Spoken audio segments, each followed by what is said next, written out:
मंगलाय पूर्वकाम ब्राह्मणेभ्यो धनं दत्त्वा ददातु हो रही थी और भिक्षा मांगते हुए जा रही थी। जहाँ कथा हो रही थी वही कथा सुनने लगी बैठकर। भिक्षा मांगना भूल गई। इसके बाद जब कथा संपन्न हो गई, प्रसाद लेकर अपने घर वापस आई। उसकी माँ लीलावती क्रोध करके बोली, पुत्री इतनी रात बीत गई, बुद्धि कहा, तेरे मन में क्या है? भगवान तो हमसे ऐसे रुष्ट हुए हैं।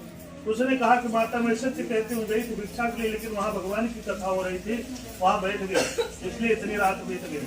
ऐसा सुनकर उसको अपना पुराना संकल्प याद आया। उसने कहा कि तुम्हारे पिता ने तुम्हारे पैदा होने पर संकल्प किया था कि भगवान सत्यनारायण की कथा करेगी, किंतु अभी तक अपने घर में भगवान की पूजा नहीं हुई।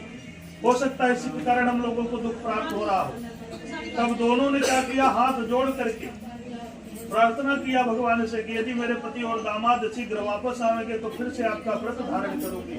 मेरे पति और दामाद से जो कुछ अपराध होगा भगवान से क्षमा कीजिए। उन दोनों के विनम्र निवेदन से भगवान प्रसन्न हुए।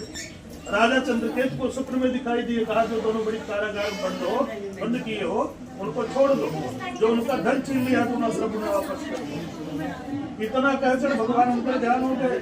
राजा प्रातः काल उठे, सभी के साथ बैठे सभा में बताने लगे, पहले रात्रि में ऐसे ऐसे स्वप्न देखा है। सब लोगों ने कहा स्वप्न की आज्ञा के अनुसार ही आचरण करना चाहिए। तो दोनों को छोड़ दिया, जो उनका धन छीन लिया था उनको दूना द्रव्य वापस किया, काफी हीरा।